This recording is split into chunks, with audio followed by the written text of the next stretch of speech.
Wabarakatuh. Selamat pagi, salam sejahtera buat kita semua. Semoga kita yang hadir di sini diberikan kesehatan supaya kita nanti bisa mengikuti perkuliahan buat hari ini dan kedepannya ya. Oke, untuk mengawali praktikum di keperawatan anak, kita bayi itu bisa dilakukan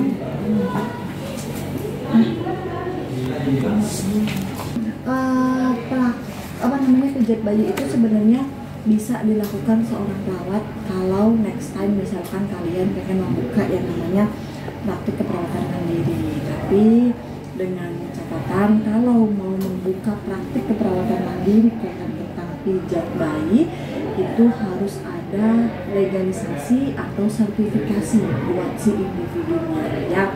Bisa nanti kalian buka praktek keperawatan mandiri ya.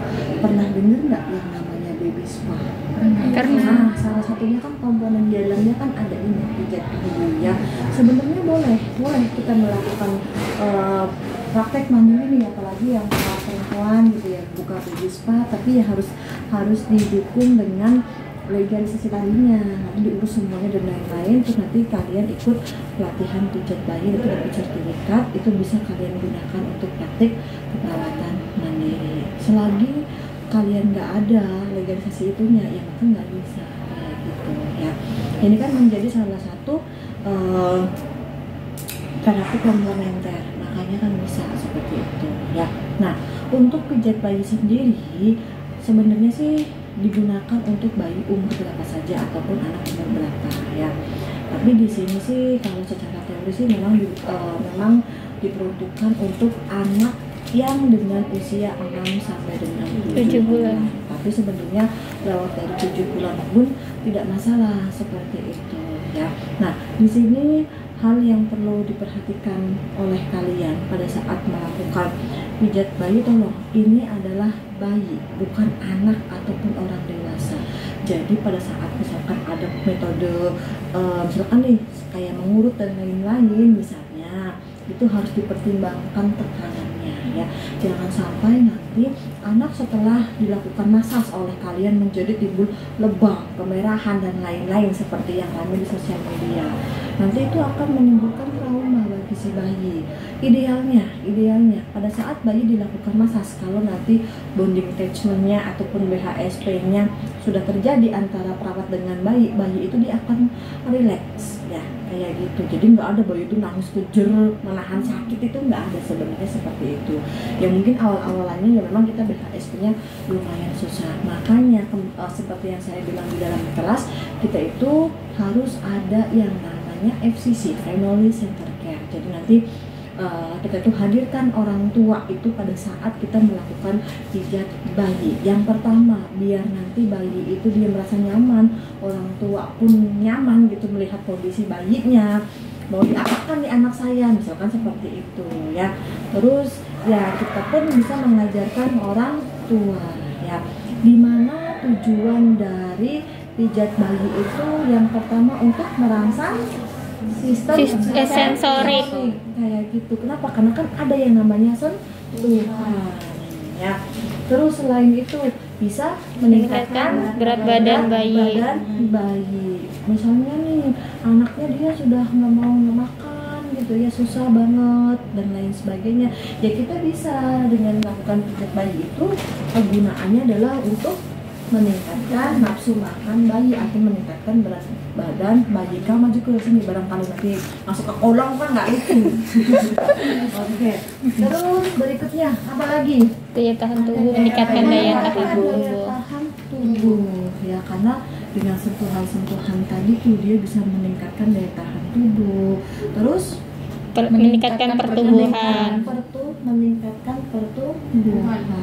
Ya, biasanya nanti tumbuh kembang pun bisa ya. Tapi di sini kita ya nggak mungkin sekali saja langsung hal-hal tersebut itu bisa tercapai.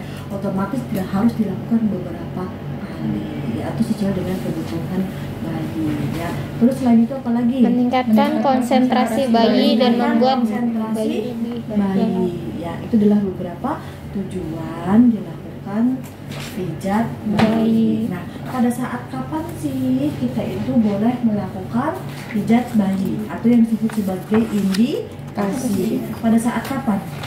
Yang pertama, bayinya itu normal. Bayinya itu normal. Normal itu ya seperti ini normal, karena ada beberapa kelainan yang memang dilarang banget yang namanya bayi itu dilakukan pijat bayi. Kelainan yang paling nampak, pernah dengar nggak kalian di sosial media ada organ abdomennya keluar? Iya. Ya, itu yang dinamakan dengan ompalokel. Ompalokel atau gastroskizis. Biasanya dia kelainan kongenital di mana organnya itu dia keluar nih dari abdomen, nggak masuk ke dalam abdomen. Itu yang dinamakan kelainan kongenital yang disebut sebagai ompalokel atau gastroskizis ya. Nanti penjelasan lebih lanjutnya nanti next gitu ya. Terus yang berikutnya tadi bayi yang memang perlu pemijatan tadi tuh dengan alasan bayinya itu misalkan dia nggak enak badannya, misalkan kayak gitu ya, terus makannya dia susah dan lain-lain ya. Nah, di samping itu ada beberapa hal yang harus diperhatikan. Satu, pada saat kalian mau melakukan pijat bayi, yang pertama, bayinya tidak boleh dalam keadaan lapar atau tidak boleh dalam keadaan kenyang. Alasannya kenapa? Kalau bayinya lapar, nggak nyaman. Anda aja ketika nahan lapar, apa yang Anda rasakan? Nggak nyaman kan? Nah, yang pertama itu. Terus nantinya bayinya tuh rewel kalau dia lapar. Terus yang kedua, kalau bayinya kenyang, apa yang akan terjadi?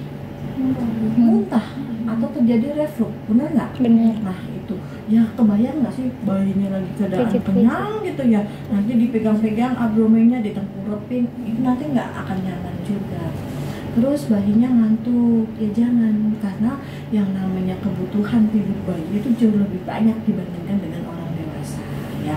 Bahkan di teori pun yang namanya kebutuhan bayi itu dia sebagai proses pertumbuhan dan perkembangan. Jadi benar-benar bayi itu dalam keadaan tidak ngantuk, tidak demam panas misalkan, terus tidak lapar ataupun tidak dalam keadaan kekenyangan ya.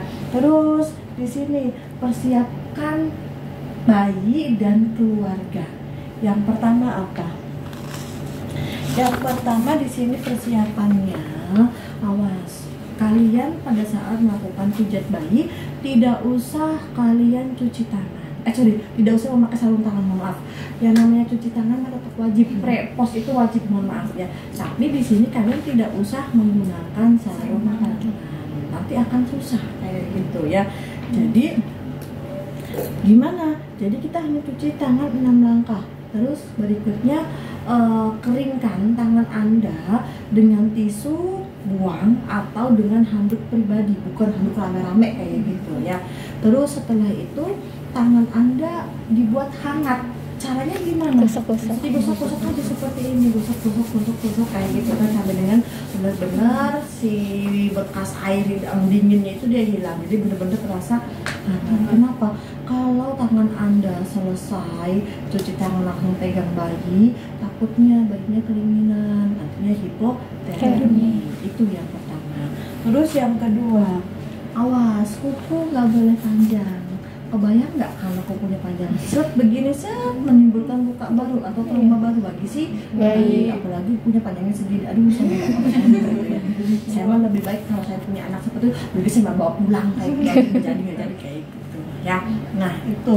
Terus perhiasan pun ya tolong pada saat kita melakukan pijat bayi, kalau memang dia sifatnya terlalu mengganggu ya lepas. Kadang-kadang kan aksesoris perempuan itu ada yang bermacam-macam gitu ya. Kalau pakai cincin ada yang apa batunya itu ngejendol atau apa kayak gitu ya, ataupun hal-hal lainnya. Ya kalau dirasa memang dia aman seperti ini kan sebenarnya tidak terlalu mengganggu. Ya it's okay, nggak ada masalah. Tapi yang sekiranya nanti mengganggu tolong dilepas kayak gitu ya. Karena nanti pada saat begini kena kulit bayi nantinya menimbulkan trauma seperti itu ya.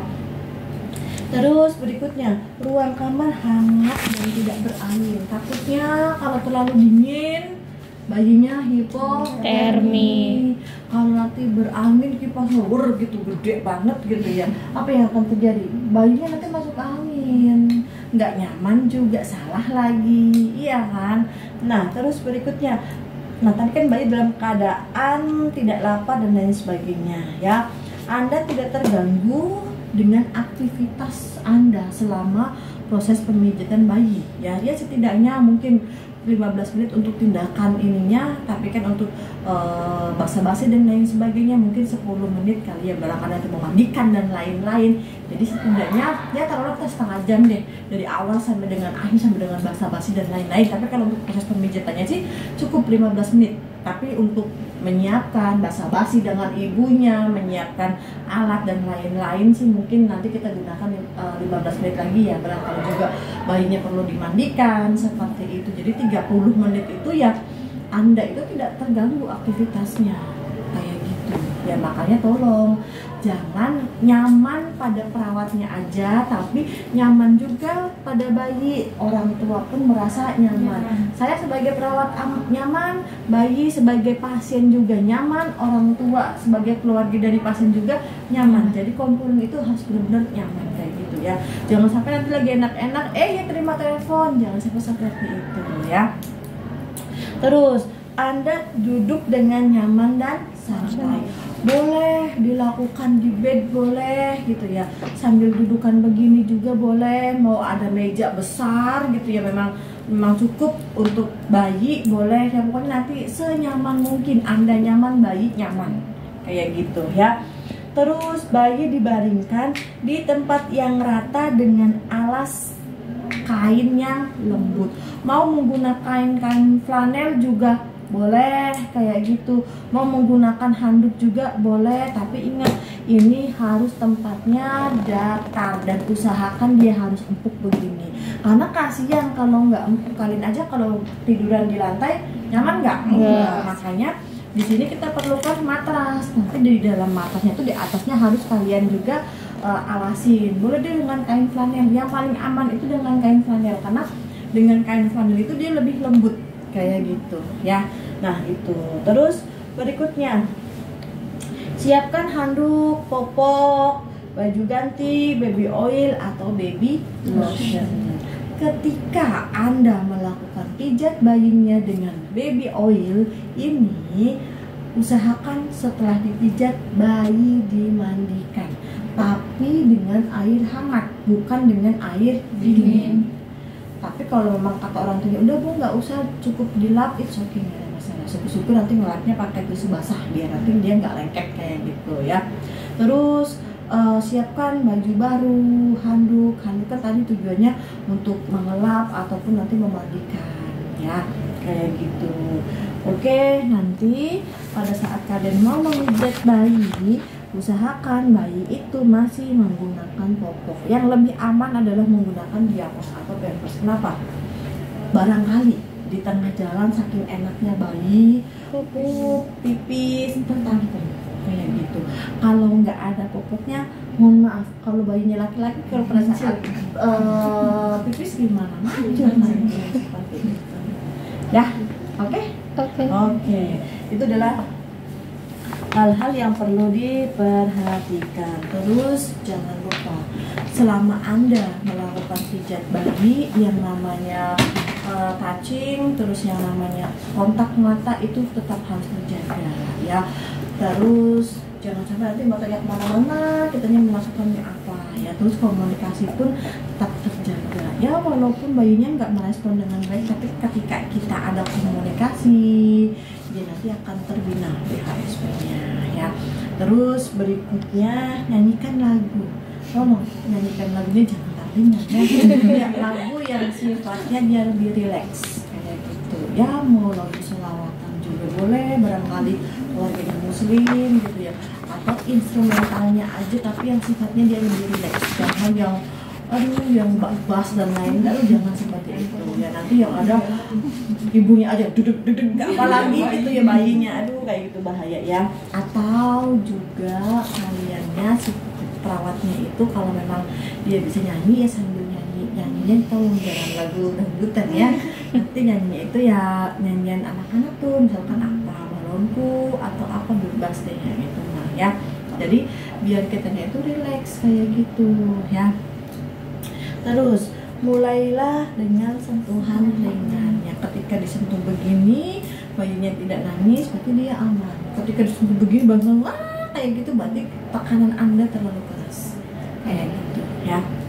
Terus berikutnya jika menggunakan baby oil tadi segera mandikan bayi sudah ya. Itu hal-hal yang perlu Anda pahami sebelum melakukan pijat bayi. Nah berikutnya ketika Anda mau melakukan pijat bayi, metodenya dari atas ke bawah atau bawah ke atas? Bawah ke atas. Ya. Yang benar itu adalah dari bawah ke atas. Ya. Jadi nggak dari atas ke bawah. Kalau memandikan baru seperti itu, ya. Oke, kita lepas dulu ya dek bajunya.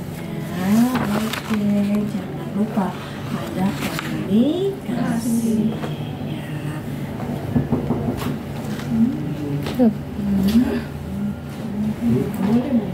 Opo. Boleh masuk sih. Udah jam berapa? Nanti kalau masuk nggak masuk saya lagi yang repot. Sini kalau. Oke, ini sudah kalian siapkan tadi suhu ruangan juga sudah disiapkan, pencahayaan juga harus baik, jangan remang-remang ya. Terus misalkan sudah dinyalakan lagunya biar relax, it's okay kayak gitu. Duh iki opo kayak ini. Terus apa nih? Misalkan sudah ya. Kita sudah komunikasi terapeutik, misalkan sudah ya. Oke. Oke, Adek. Kita pijat bayi dulu ya. Biar nanti adeknya enak, biar nggak capek gitu ya.